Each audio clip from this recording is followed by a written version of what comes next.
পঞ্চায়েত নিৰ্বাচনৰ আজি স্কুটিনি চলি আছে। তো এতিয়ালৈ ইণ্ডিয়ান নেশ্যনেল কংগ্ৰেছৰ পৰা আউট অফ 16 জিলা পৰিষদ 15টো জিলা পৰিষদ আমাৰ ভ্যালিড হৈছে।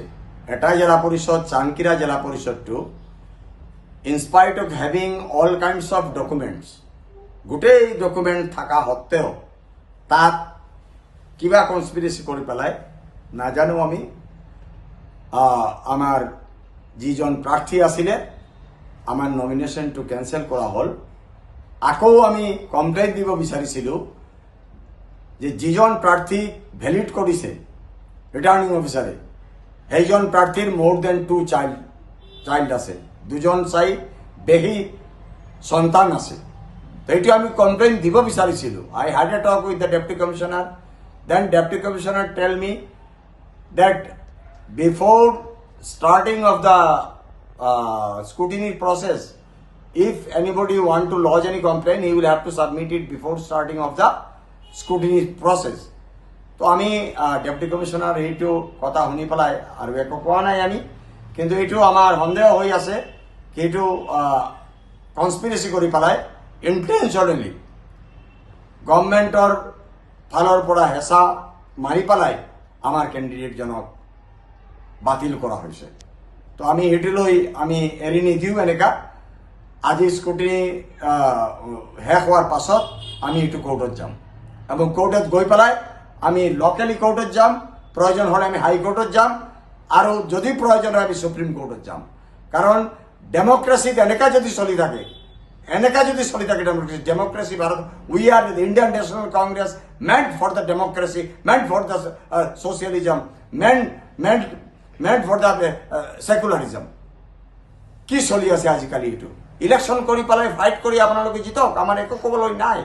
কিন্তু এনেকা এনমেলিজ কৰি পেলাই আমাৰ ওপৰত যদি হেঁচা মাৰি থাকে এইটো কেনেকা হ'ব?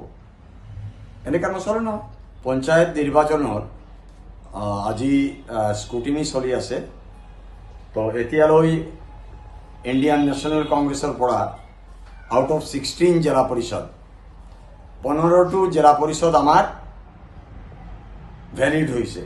এটা জিলা পৰিষদ চানকিৰা জিলা পৰিষদটো in spite of having all kinds of documents, গোটেই ডকুমেণ্ট থকা সত্ত্বেও তাত কিবা কনস্পিৰেচি কৰি পেলাই নাজানো আমি আমাৰ যিজন প্ৰাৰ্থী আছিলে আমাৰ নমিনেশনটো ক্যান্সেল কৰা হল।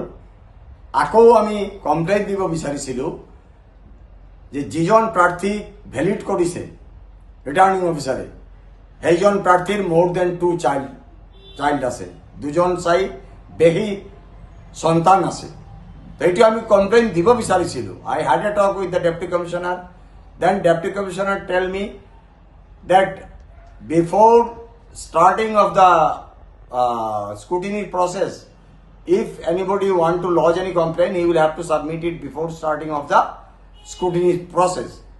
তো আমি ডেপুটি কমিশনার এইটো কথা শুনি পেলাই আৰু একো কোৱা নাই আমি, কিন্তু এইটো আমাৰ সন্দেহ হৈ আছে কি এইটো কনস্পিৰেচি কৰি পেলাই ইন্টেনশনালি গভৰ্ণমেণ্টৰ ফালৰ পৰা হেঁচা মাৰি পেলাই আমাৰ ক্যান্ডিডেটজনক বাতিল কৰা হয়েছে।